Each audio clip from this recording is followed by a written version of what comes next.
Well, speaking of being in a bad mood, let's kick it all down to Tuscaloosa, Shane, where Nick Saban and Alabama, they just had their second scrimmage. And from what I understand, the defense won the day. I think Bryce Young had a good day, threw a couple of touchdowns, but his yards per completion not really that good. So defense winning the day there. And Saban, this is kind of the most pissed off he's been. You know, he's in season form here, Shane, because he was asked about guys stepping up on the offense, particularly Jamil Billingsley, their standout tight end, who's been in the doghouse here all at camp. Man, he really relayed a message not only to Billingsley, but I think this was a message to the entire team, everybody he's got here, and not listening to the rat poison. Let's kick it over to Nick Saban. Yeah, how much in a second scrimmage like this? How much of it is a mental test for the younger guys, and how closely do you watch the demeanor of these guys in moments of high pressure? Well, basically, I think the biggest thing that we have to deal with our guys is you have anxiety that these players have. First of all, they read what you guys write. They read that they're supposed to be in the playoffs. They read that they're number one. They read all these things that, I've referred to this as rat poison before. All right, so that creates a lot of anxiety, and everybody thinks they have to elevate their game. So you got that going on with the older guys, all right, which I'm trying to convince them, hey, man, we just got to play our game. Everybody's got to play your game. Don't put pressure on yourself and think you got to be something that you're not, and we got to play together as a team.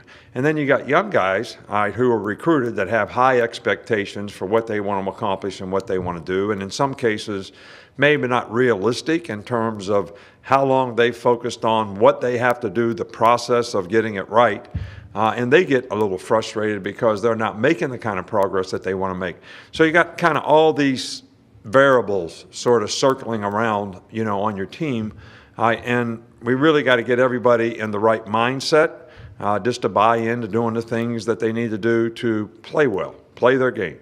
And I think for different guys on the team, there's anxiety level for different reasons. And we want to have high achievement motivation and low anxiety and have guys excited about playing. Ernie Johnson made an interesting point when he, talked to the team. Do you say, I got to do this? Or do you say, I get to do this?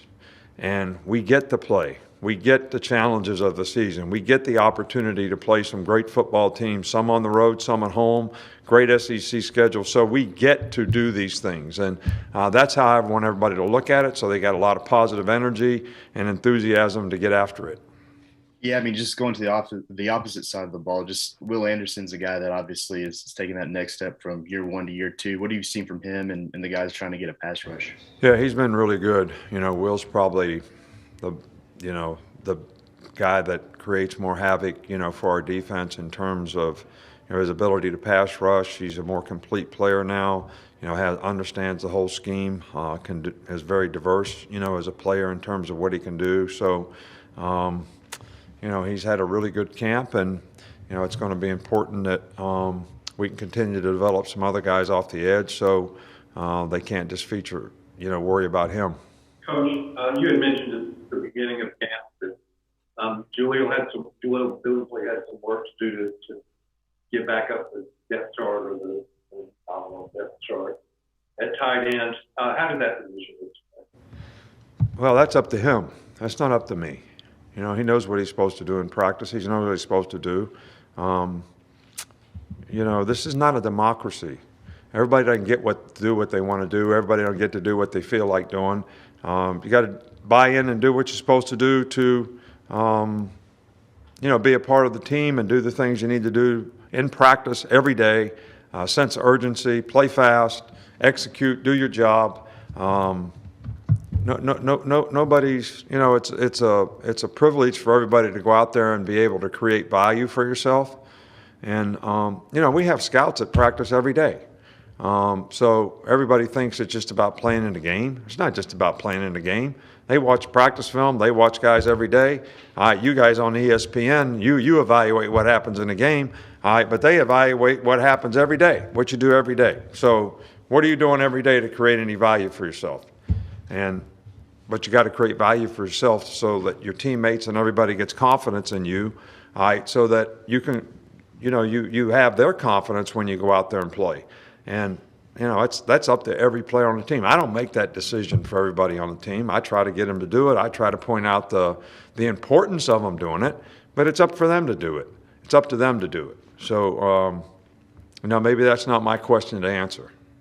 All right, Shane. So I threw this comment up after it happened in real time on Twitter, and I cannot tell you how many coaches from high school and across the country, even Kurt Herbstreit, retweeting this thing because this is, you're getting the magic when you're getting these comments from Nick Saban. He's in midseason form, but I just love the fact that everyone gives him so much credit, but he says it right here, man. It's not up to him. It's up to all these players. And certainly he's talking about Alabama, but I think the case could be made that this same statement echoes across the SEC. It's all about creating value for yourself day in and day out.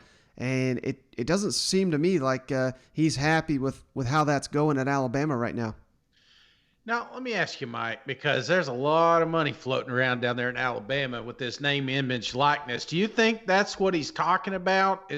I know it's tough to speculate in these comments, but that's kind of like the number one answer I keep seeing is, is it because they're getting paid that they just don't they don't feel like they need to work as much on the field?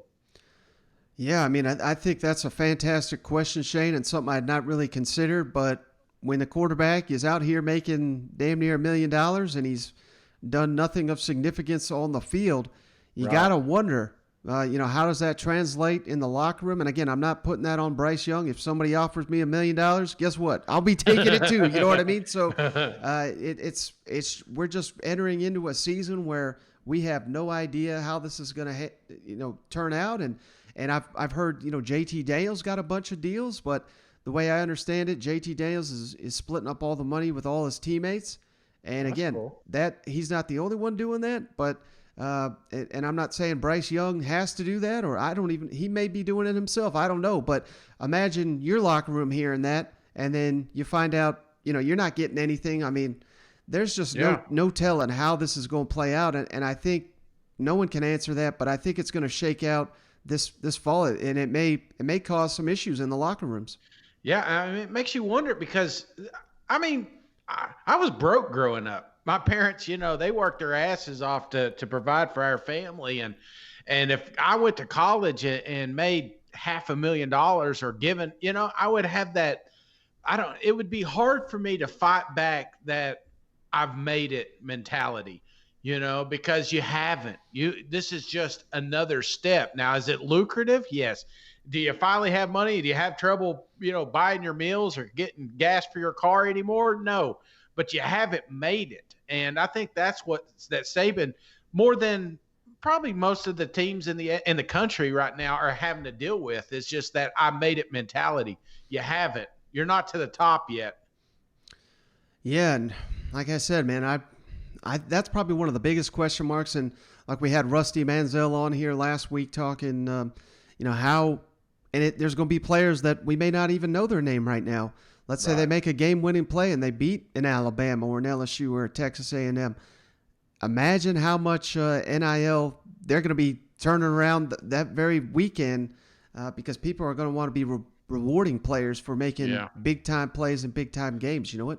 Yeah, I'm telling you, man. You thought we had some divas on your team. Now you just wait.